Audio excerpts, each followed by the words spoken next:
ഭക്ഷണം കഴിക്കാറില്ല, ഒറ്റയ്ക്കിരുന്ന് കരയുന്ന പ്രകൃതമുള്ള ഒരു സ്വഭാവക്കാരിയാണ്. ഈ പ്രതിസന്ധികളിൽ നിന്ന് ഒക്കെ മറികടന്ന് ആള് വിജയിക്കാൻ, ശിരസുയർത്തി നിൽക്കത്തക്ക വിധം ഹന്ന വിജയിക്കാൻ കാരണമെന്നാന്ന 1-ാം അധ്യായം 9-ാമത്തെ വാക്യം. ശിലോയിൽ വച്ച് അവർ ഭക്ഷിക്കുകയും പാനം ചെയ്യുകയും ചെയ്തതിനു ശേഷം ഹന്ന എഴുന്നേറ്റ് കർത്താവിൻ്റെ സന്നിധിയിൽ ചെന്നു. ദൈവത്തിൻ്റെ സന്നിധിയിൽ ആ വിഷയത്തെ ഏൽപ്പിച്ചു. എപ്പോഴാണ് നമ്മൾ പറയില്ലേ, ഭക്ഷണം കഴിച്ച് പാനം ചെയ്ത് കഴിഞ്ഞാൽ പിന്നെ കുറച്ച് റെസ്റ്റ് എടുക്കണം, കുറച്ച് നേരം കിടക്കണം. നമ്മൾ സാധാരണ ഭക്ഷണം കഴിച്ച് കഴിഞ്ഞാൽ ഒന്ന് കുറച്ച് നേരം ഇരിക്കട്ടെ, കുറച്ച് നേരം കിടക്കട്ടെ എന്നൊക്കെയാണ് പറയുന്നത്.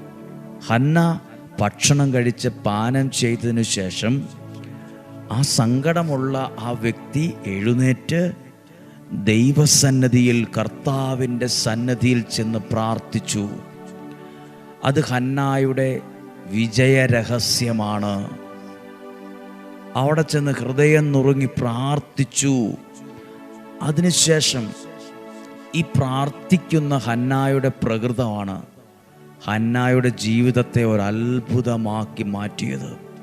അത് 2-ാം അധ്യായം 1-ാമത്തെ വാക്യം അങ്ങനെയാ.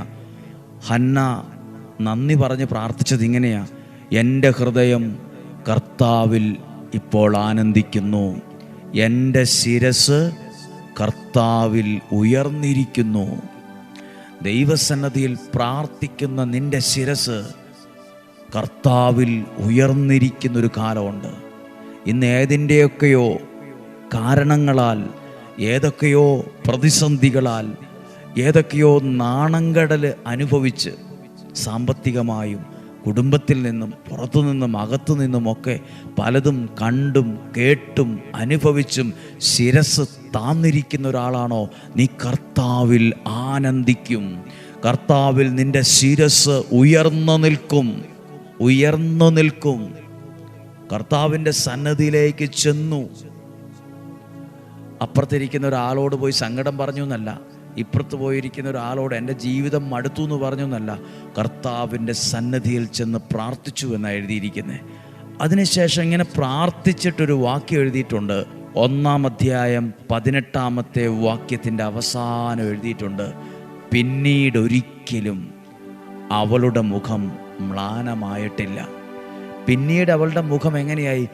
അവളുടെ ശിരസ് ഉയർന്നു നിൽക്കാൻ, അവളുടെ ഹൃദയം ആനന്ദിക്കാനായി ഇടവന്ന് പ്രാർത്ഥിക്കുന്ന, വചനം കേൾക്കുന്ന നിങ്ങൾക്കും ഇതേ അനുഭവങ്ങൾ ഇന്നുണ്ടാകട്ടെ.